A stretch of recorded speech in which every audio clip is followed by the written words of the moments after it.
میرا اللہ اور اس کے دین کی دھجیاں بکھیری جا رہی ہیں. وَمَا خَلَقْنَا السَّمَاوَاتِ وَالْأَرْضَ وَمَا بَيْنَهُمَا لَاعِبِينَ. ہم نے زمین و آسمان اور جو کچھ ان کے درمیان ہے یہ کھیل کے لیے پیدا نہیں کیا. مَا خَلَقْنَاهُمَا إِلَّا بِالْحَقِّ. زمین و آسمان کی پیدائش کسی مقصد کے تحت. وَلَكِنَّ أَكْثَرَهُمْ لَا يَعْلَمُونَ. لیکن اکثر لوگ اس حقیقت سے ناواقف ہیں. لیکن اکثر لوگ آپ دیکھیں ان کا آپ کانفیڈنس لیول دیکھیں, آپ جس سے بھی پوچھیں نا وہ کہے گا جی مجھے پتا ہے سب کچھ. اور اللہ ہمارے اکثر لوگ ناواقف ہیں, وہ سیریس لے ہی نہیں رہے خدا کی اس کریشن کو کہ بھئی مر کے اللہ نے مقصد کے لیے پیدا کیا. مقصد کیا ہے؟ الذی خلق الموت والحیات لیبلوکم ایکم احسن عملا. ہم جانچنا چاہتے ہیں تم میں سے کون اچھے اعمال کرتا ہے کون سے برے اعمال. کسی نے کوئی مقصد بیان کیا ہوا ہے, کسی نے کہا جی وہ آپ نے مخلوق کی خدمت کے لیے اللہ نے پیدا کیا. کوئی کہتا ہے جی اولیاء اللہ کو مرتبے دینے کے لیے پیدا کیا. کوئی مقصد بیان کرتا ہے, کوئی مقصد او اللہ بندے بڑی فکر کرو تو اڈل کے بڑھ نہیں ہے. ہر بندے نے اللہ کے حضور ثم لتسألن یومئذ عن النعیم. اس دن پھر قیامت والے دن تم سے تمہارے اعمال کے بارے میں پرسش ہو. اس لیے پیدا ہوئے ہیں اور تو کوئی مقصد ہی نہیں ہے. سیدھا سا مقصد ہے, چونکہ یہ کام موقع ہے نا اس وجہ سے چھوڑ کے باقی مقصد بڑھا لینا. ٹھیک ہے, اب دیکھ لیں اللہ نے ذکر کیا نا کہ ہم نے زمین و آسمان کو مقصد پیدا کیا. یہ حق کے ساتھ, حق کی ٹرانسلیشن ہوتی ہے پرپس فل, با مقصد. قرآن کے بارے میں بھی آیا ہے وَبِالْحَقِّ أَنزَلْنَاهُ وَبِالْحَقِّ نَزَلَ. ہم نے قرآن کو حق کے ساتھ اتارا اور یہ حق کے ساتھ اترا, یعنی مقصد کے لیے اتارا اور یہ اپنا مقصد لے کر آیا. اور مقصد کیا ہے؟ انسانیت کی ہدایت, آخرت کی کامیابی. تو اب یہ ذکر آیا نا کہ ہم نے زمین و آسمان کو کسی مقصد کے لیے پیدا کیا, اور ساتھ ہی ذکر آ گیا ان یوم الفصل میقاتهم اجمعین.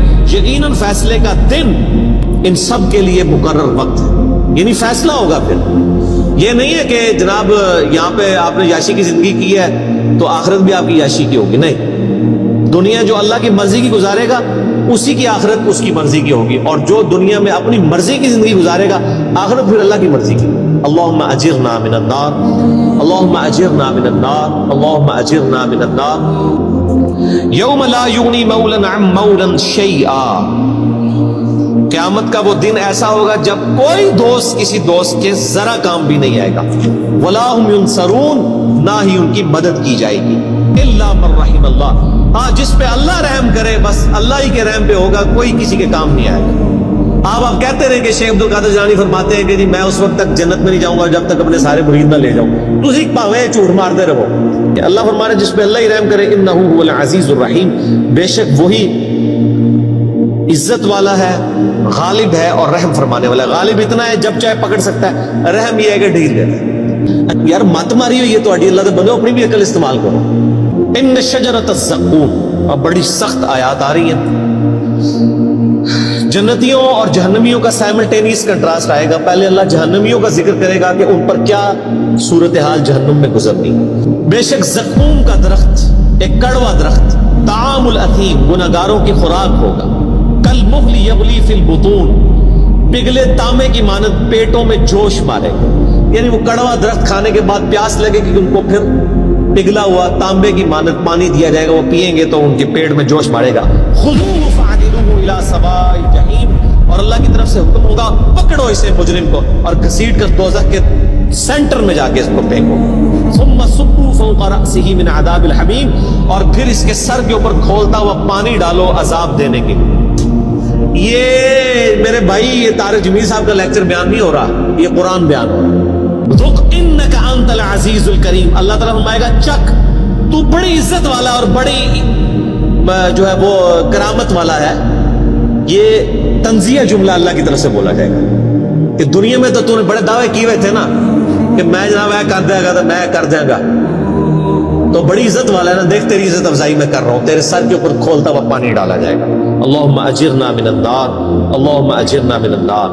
ان ھذا ما کنتم بہ تمترون, یہ ہے وہ چیز جس کے بارے میں تم شک میں مبتلا ہو, یقین نہیں تمہیں آ رہا کہ ایسا ہوگا. وہ کہتے ہیں اینڈ سے چھاڑ ہی دینا اللہ نے, بس ایویں تھوڑی تمکی شمکی ہوئے گی بس. میں کہتا ہوں جی آخرت تو کسی نے نہیں دیکھی, میں آپ کو ویڈیو نہیں دکھا سکتا, قرآن تو موجود ہے نا, یہی پڑھ کے دیکھ لو. یہ کون ہے, یہ قرآن کس نے نازل کیا ہے؟ یہ جو آیات پڑھ رہی میں نے گھر بنائی ہیں جن کے اندر یہ سارا ذکر آ رہا ہے. آپ نے رحم کا کیا کنسیپٹ سمجھا ہوا ہے؟ اور رحم فرمانے والا ہے میرے بھائیوں ان پر جو واقعی اس کی طرف رجوع لائیں.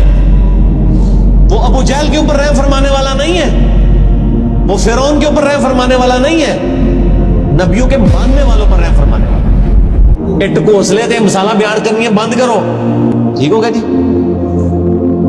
اللہ تعالیٰ فرما رہا ہے ان ھذا ما کنتم بہ تمترون، یہ وہ تھا جس کو دنیا میں تم شک کرتے تھے۔ کیا شک کیا کرتے تھے؟ یا اللہ جو کچھ بھی ہے تیرے محبوب کی امت سے بخشے جائیں گے۔ اب سائملٹینیس کنٹراسٹ، ان المتقین فی مقام امین، بے شک پرہیزگار امن کی جگہ میں ہوں گے، فی جنات و عیون، اللہ کی طرف سے باغوں میں اور چشموں میں، یلبسون من سندس و استبرق متقابلین، وہ باریک لباس پہنے ہوئے ہوں گے اور دبیس ریشم کا آمنے سامنے بیٹھے ہوں گے۔